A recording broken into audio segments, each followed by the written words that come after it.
So hello and welcome to another segment of Intersections Policy Program and Practice Exchange. My name is Elisa William, and today I have the pleasure to be talking to Executive Director of Mental Health America Dutchess, Andrew O'Grady, and Professor of Psychology and Director of the Center of Aging and Disability Policy at Mount St. Mary's College and co-founder of the National Organization of Adult Addiction and Recovery, Dr. Larry Force. Our guest speaker today is Catherine Sadak, who is a psychotherapist in the New York Poughkeepsie area. And today we're going to continue our conversation on self-care in times of stress. So Andrew, do you want to say hello, and then we'll let Larry introduce Catherine? Yes, sure. I'm really happy that Catherine's on today. This is just another segment in our quest to roll out intersections. The platform we'll be using going forward to add another layer of treatment to people with addictions. And part of intersections is to incorporate various aspects of wellness into a person's life to kind of replace those negative behaviors that they were using. And one of those platforms that we use in intersections is mindfulness and meditation, and Catherine is an expert in that, so we're really happy to have her here. I can't wait till Catherine just defends her role as expert, okay, because of the fact you'll hear this. My name is Larry Force, and as Alyssa indicated, I'm a professor of psychology at Mount St. Mary College, and I run with my friend and colleague Jeff Kahana a Center on Aging and Disability Policy. Probably about 4 or 5 years ago, myself and two friends and colleagues, Dave Brinkerhoff and Jim Ball, we formed a nonprofit called the National Organization of Adult Addiction and Recovery. And we realized there needed to be a presence in the area of aging and addictions and recovery. It was based upon a theory of dimensionality, which is a here and now type of approach. The overarching theme is not grow up, but as much as grow in and grow out. And every theory is great, but it needs a practice orientation. And we have a practice orientation called Dimensional Solution-Based Treatment. And from that came a program called Intersections, a day program without walls. Andrew's very modest, but it was with his support and willingness to let us test this out. We have run this a number of times in group homes at the Mental Health of America with great success. And in conversation with Andrew and Alyssa, we had this conversation about how do we develop a presence and a voice nationally, especially in the area that we're working in now, addictions and recovery for sure, but in the arena of COVID. And we've seen this platform format work successfully in other arenas, so we instituted it, and it's been great. So today our guest, as Alyssa said, is Catherine Sadak, and Catherine is a psychotherapist, a licensed clinical social worker, but I think the titles that mean the most to me is dear friend. Need more be said? Okay. No. So when Andrew referenced about expert, I know where this is going, all right, because we've been playing together for a long time. So we're so glad that you're here. And as Alyssa had indicated, the focus is really on self-care, especially in the climate that we're in now. You know, addiction can be a lonely, isolating disorder path, and now we have COVID in order to amplify that. So with that, I'd like to introduce Catherine, and maybe you could just provide a little overview of who you are and what you're doing now. Thank you, Larry. I'll be glad to do that. I graduated from Boston College Graduate School of Social Work back in 1980. And year before I graduated, I had a professor who was himself, unfortunately, a chronic late-stage alcoholic who frequently didn't make sense in class at all. But every now and then, he would let forth some gem of his former brilliance. And would you believe that these are the only things that I remember from my entire social work education were the few little gems that this man said.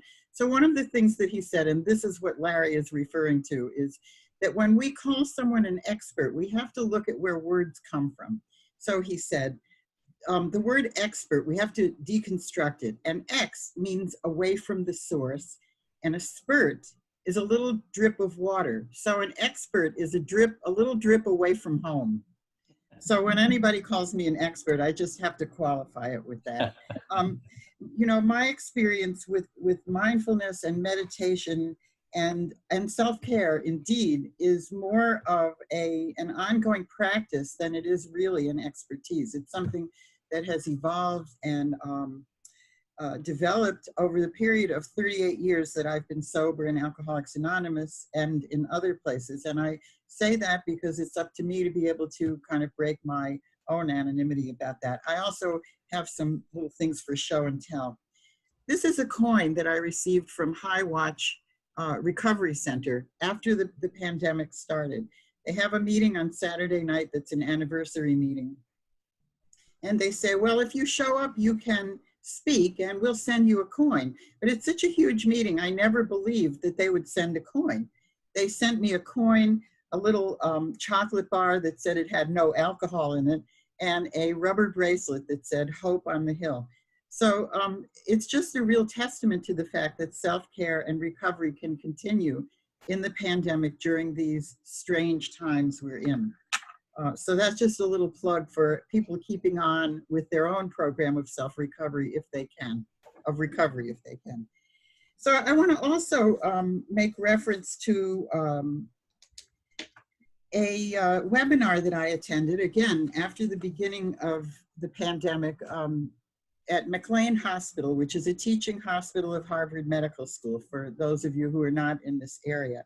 And they've had and they continue to have a series of very useful and effective webinars on a variety of topics. This one happened to be on dealing with college students during the pandemic, helping college students cope. And their suggestion was so simple and effective that it's something that I've used with everyone that I've met, whether they're a patient of mine or a colleague of mine. This is the formula that they recommended.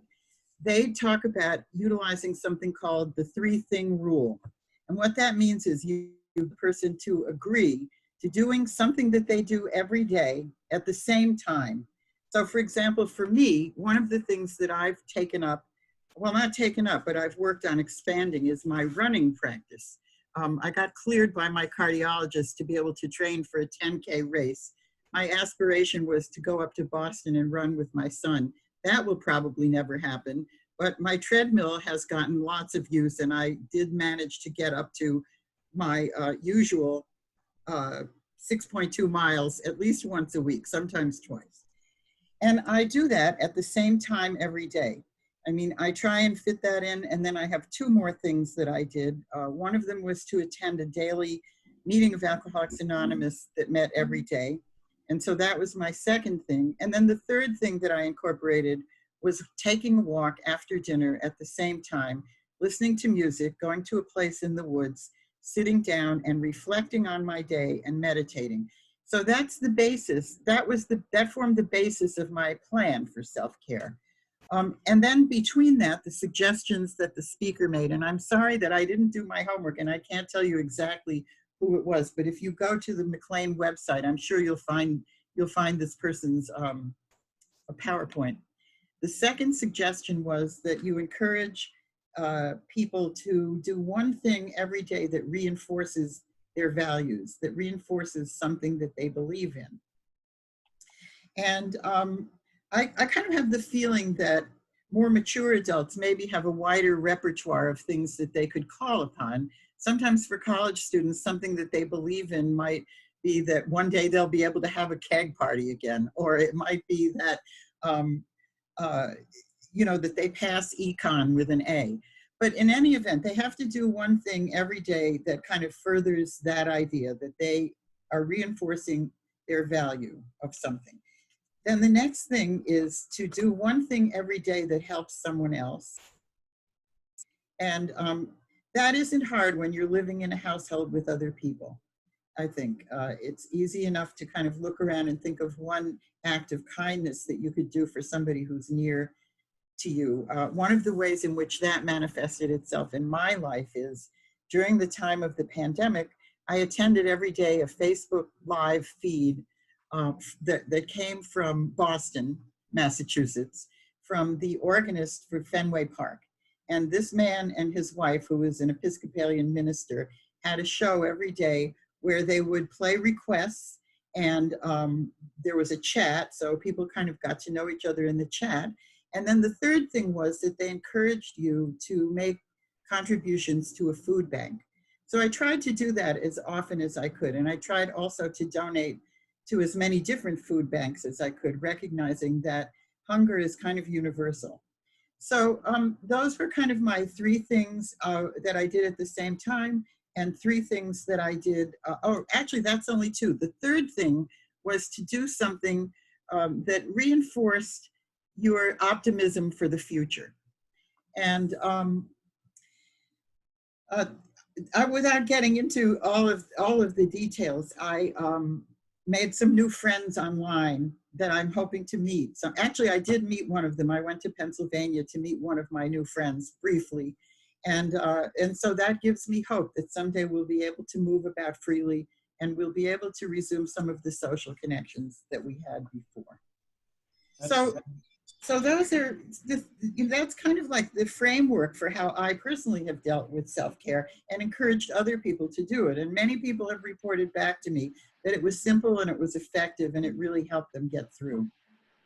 That's fabulous. I love that you take the time to do those things every single day.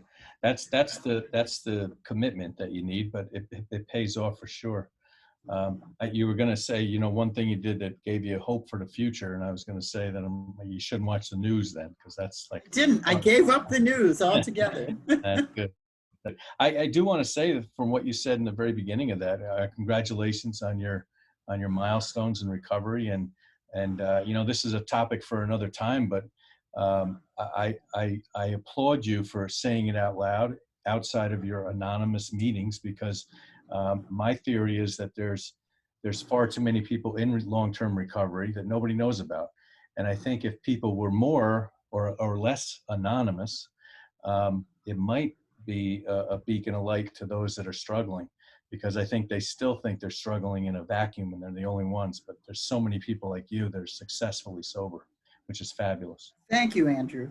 I do feel like most of my recovery has nothing to do with me. I showed up and I've gotten just tremendous help from other people. So when I say that, I'm really more interested not in patting myself on the back, but really demonstrating to anybody listening that recovery works. Yeah.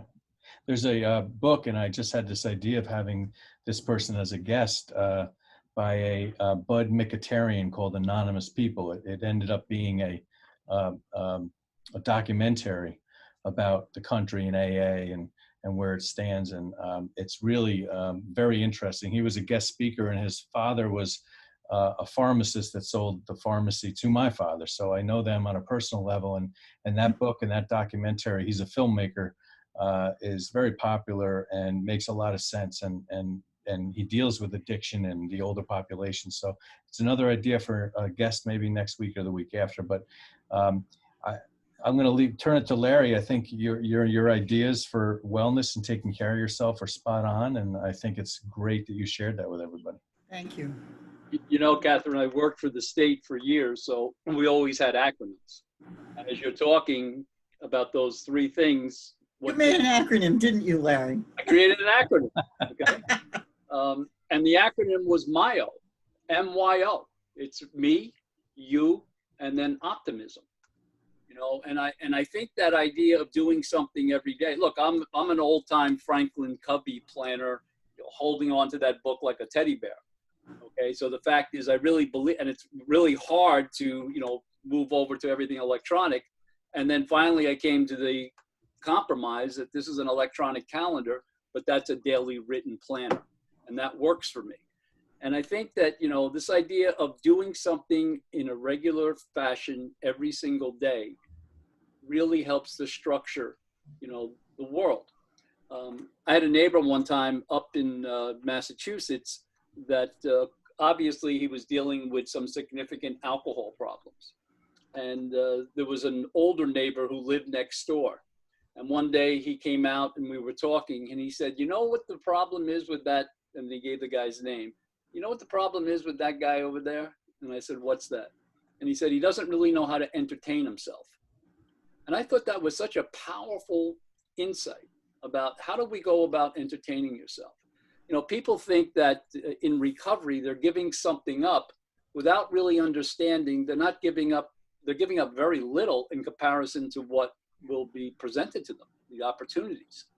And this idea of self-care, you know, I think is, you know, the time has come for this. You know, think about this for a second. Alyssa, were you able to pull up that picture? You know, Andrew is a big advocate of tearing down the silos. And every Zoomcast that we have, we reference this. So this is on the grounds of Hudson River Psychiatric Center. I was driving down Route 9. I saw this. I turned around and I went back and I took the picture. It's the main building of the Hudson River Psychiatric Center, which at one point probably had between 4,500 and 5,000 residents, patients at that point and residents. And the tagline is mental health at its best, the tearing down of walls. You know, because look at that. I mean, we talk and we've referenced this, you know, in other Zoomcasts, you know, about each door has a person behind it. Each door with that person has a story behind it. And that's the way that we did business. So you talk about, you know, being in this field for quite some time. Think about the way that you did business therapeutically then versus now with the use of technology. The one thing that you haven't claimed yet, which I think is so important, is that you are fluently bilingual. So the fact is that, you know, even on your answering service, when somebody calls you, you get both the English version and the Spanish version of it. But maybe you could just talk for a moment about how things have changed now for you, because don't forget, your clients typically have grown with you, so they're much older as well, but how things have changed for you with the use of technology and this idea of being present for people with those words of wisdom of that Mayo, you know, as I now reference. But maybe you could talk a little bit about that for a second. Sure. You know, I just want to go back for a moment to Boston College and my education, because shortly before I entered BC in '78, I got a letter from NIAAA, National Institute of Alcohol and whatever the other part of that was. And it said, if you will agree to work in the field of substance abuse, I think it was called in those days, substance abuse, we will pay for your entire master's degree. And I looked at this letter and I said, substance abuse? I was still abusing substances at the time. Who wants to work in that field? What a bore. And I ripped up the paper and threw it away. And you know, one of the promises of AA is we will not regret the past nor wish to shut the door on it. I'm still working on that one, because I have spent, you know, a great deal of my career trying to help other alcoholics to achieve sobriety. And I would say that one of the big shifts that I've made personally in terms of my approach is that I no longer believe that AA is the only way, or that my way is the only way. I've been blessed to be exposed to a variety of different treatment modalities, treatment philosophies that I can call upon to utilize with people, for example, who aren't yet ready to adopt an abstinence-only model. So harm reduction, for example. And I've also become increasingly aware of the importance of self-care and not just opening a book and sitting down at a meeting. You know, diet, exercise, nutrition, meditation, all of the wonderful kinds of things also that you offer at the Hudson Valley Healing Center too, Alyssa, are such an important part of sustained ongoing recovery. And I think a big part of what Intersections is all about, if I'm not mistaken.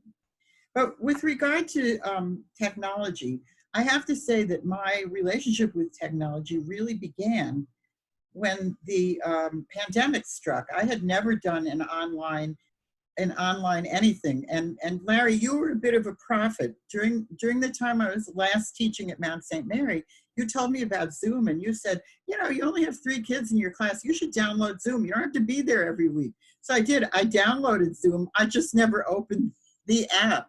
And then when the pandemic hit, I had attended another one of my famous webinars given by Adelphi Social Work School on doing online therapy. And I started the webinar by saying, I'll never be able to do this. I'll never be able to catch up with what it takes to be an online therapist.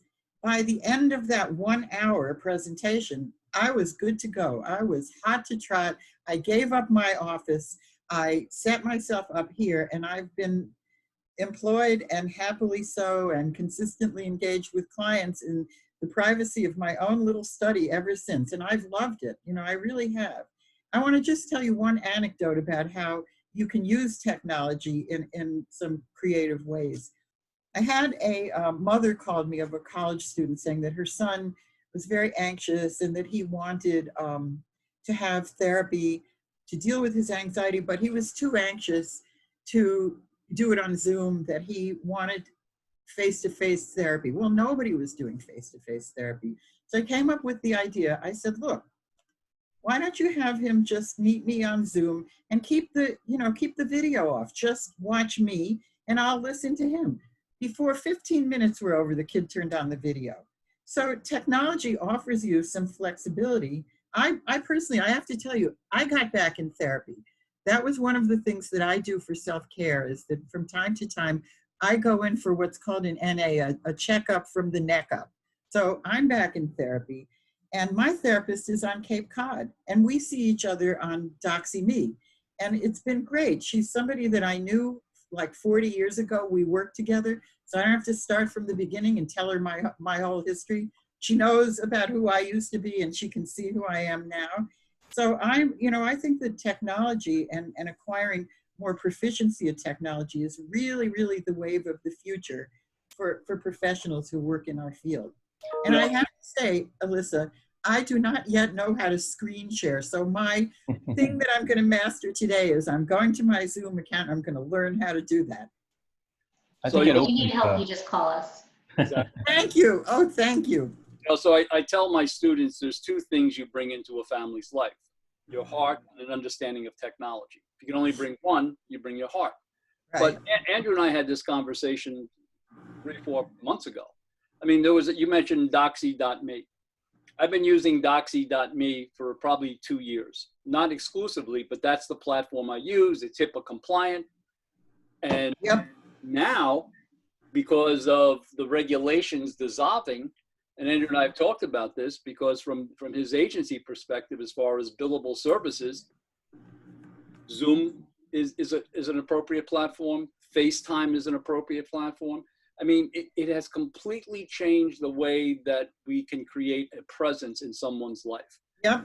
And one of the things that we want to really emphasize with this idea of intersections, the program, the day program without walls, you don't have to do this alone. And the fact is that, I asked a CEO of a hospital one time, what's the hospital of the future look like? And he was talking about it being embedded into the community.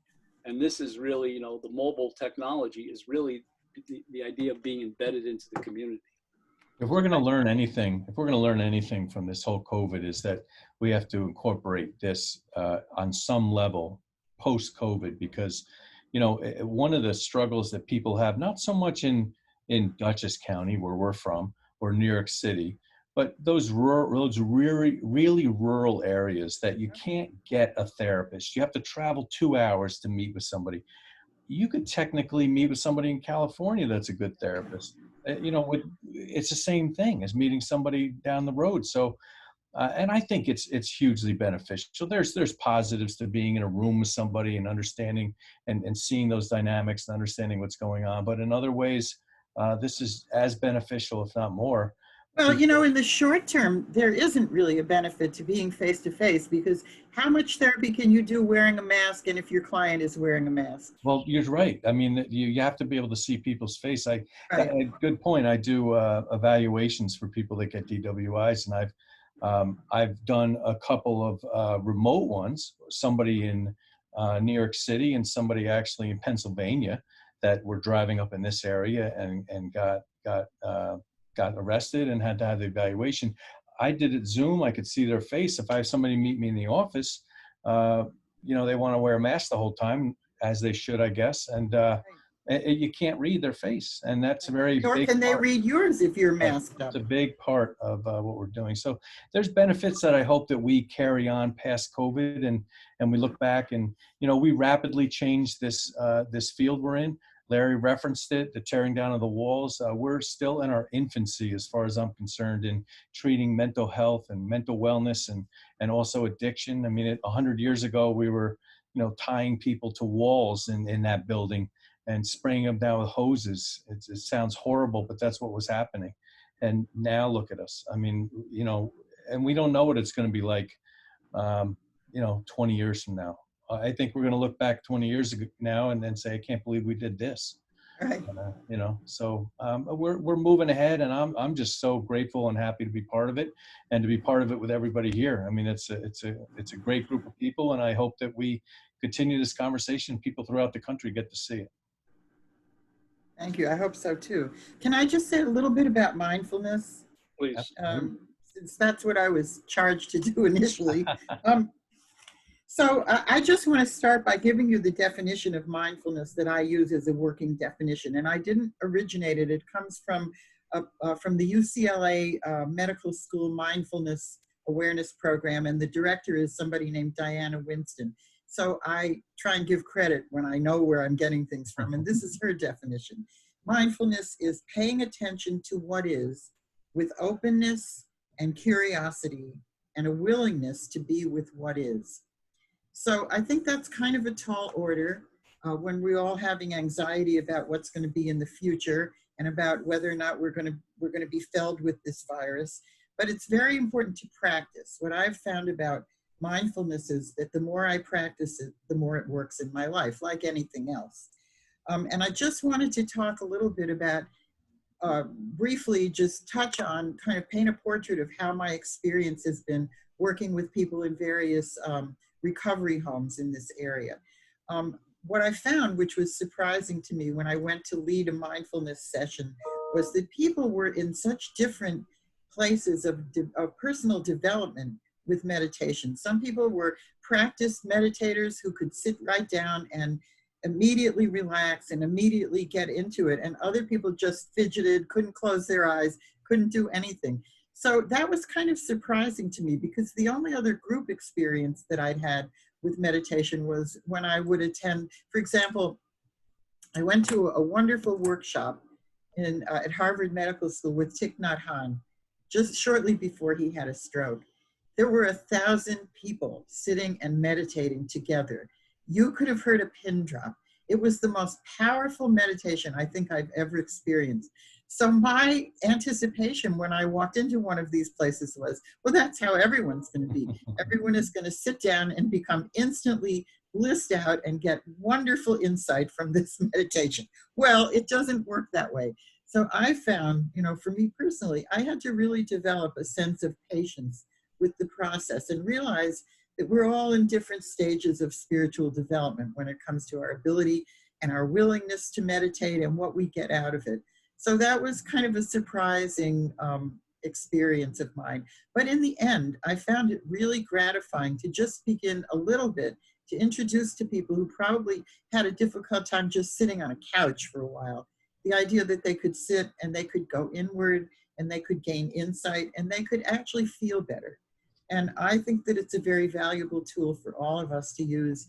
I often believe that we teach what we need to learn ourselves. So I am saying that today because I need to remember to slow down and engage more in my own process. So that's what I wanted to say about That's great. The group homes are a tough situation because I've done large group meditations myself, and I've done it with my staff. I've led a large group meditation at a retreat, and some people had a very, very difficult time, and it's a matter of trust, and it's a matter of how much healing they've done from previous trauma, for instance. And many of the young women and young men or older men and women in these recovery homes have had terrible past trauma, and it's a matter of trust and closing your eyes and trusting that people aren't doing things to you or going to do things to you. It's a scary, scary thing. So you know, it's different when you're in a room by yourself and or you, with a trained therapist and doing a meditation. You completely trust that person. But to be in an environment with other people, I was surprised that you had 1,000, or how many people you had in that one room, and everybody couldn't hear a pin drop. That's pretty impressive. A lot of healthy people in that room. People paid a lot of money to come to that workshop, Andrew. Yeah, yeah. Well, Catherine, you did an outstanding job. I mean, Well, thank you so much for inviting me. This has been please, your voice, quite enjoyable. your practice, your experience, all come together. So with that, I'm going to turn it back to Alyssa. Andrew, any other summary comments? Oh, fabulous. Great. Fabulous. All right. Thank you. Absolutely. Thank you, Catherine. And thank you for joining us today. You've been listening It's to been a pleasure. Intersections Thank Policy, you for Program, inviting and me. Practice Exchange. And if you want to hear this program again, share it with friends, log on to our Digital Resource Center on our website, www.intersections-exchange.org. When you're on our website, you can follow us on social media, Facebook, Instagram, and YouTube. And while you're there, sign up for our newsletter. Well, I hope you join us next week as we continue our conversation. Thank you. Thank you.